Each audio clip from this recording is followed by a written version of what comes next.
নমস্কার বন্ধুরা, আজকে আমি বানাবো মশলাদার দই ভাত। তো প্রথমে আমি একটা পাত্র নিয়ে নিয়েছি, তার মধ্যে আমি দই নিয়ে নিচ্ছি। এবার আমি দইটাকে ভালো করে ফেটিয়ে নেব। এই গরমকালে এই ভাতটা খেতে খুবই ভালো লাগে, দই ভাতটা। এখন তো সবে গরম শুরু হয়েছে, এরপরে যখন বেশি গরম পড়বে তখন এটা খেতে ভালোই লাগবে।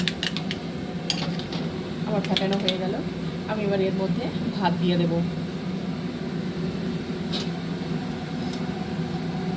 এবার এর মধ্যে আমি ভাত দিয়ে দিচ্ছি।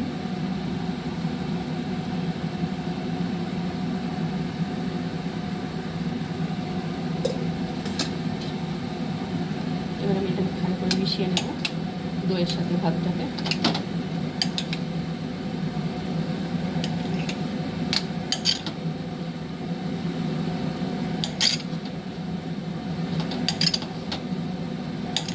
এটা আমার মেশানো হয়ে গেছে ভালো করে। এবার আমি একটা গ্যাসের মধ্যে ফ্রাইং প্যান বসিয়ে দেব। গ্যাসটাকে অন করে দিলাম। এর মধ্যে দিয়ে দেব সাদা তেল।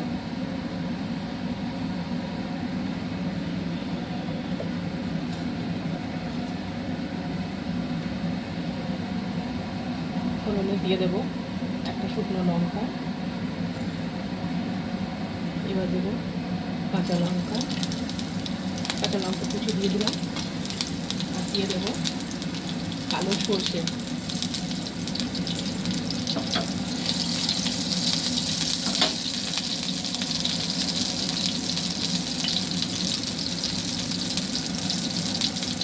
দিয়ে দেব সামান্য হিং।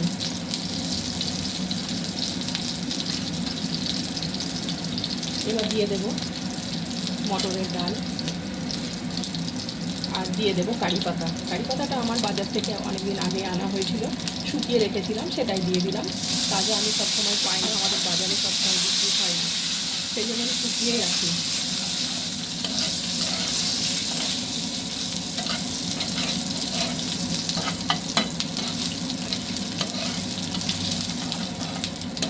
ফোড়নটা আমার ভাজা ভাজা হয়ে এসছে।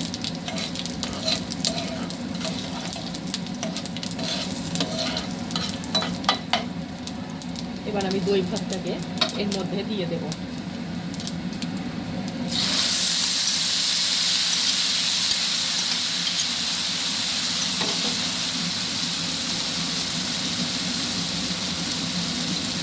সামান্য লবণ দিয়ে দেবো।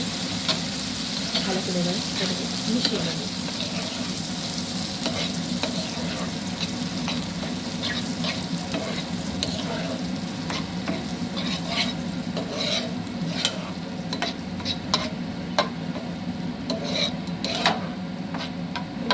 আমি আঁচটাকে একটু বাড়িয়ে দিলাম।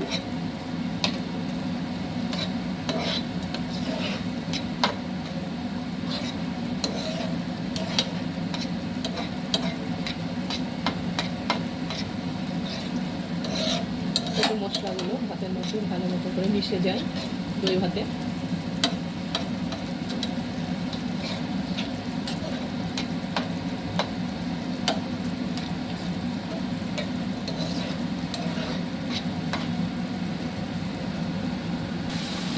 সামান্য একটু টেস্টের জন্য চিনি দিচ্ছি, কিন্তু খুব টক দইটা, সেই জন্য আপনারা চাইলে দিতেও পারেন, না দিতে পারেন, কোনো ব্যাপার নেই, কিন্তু আমি দিয়েছি।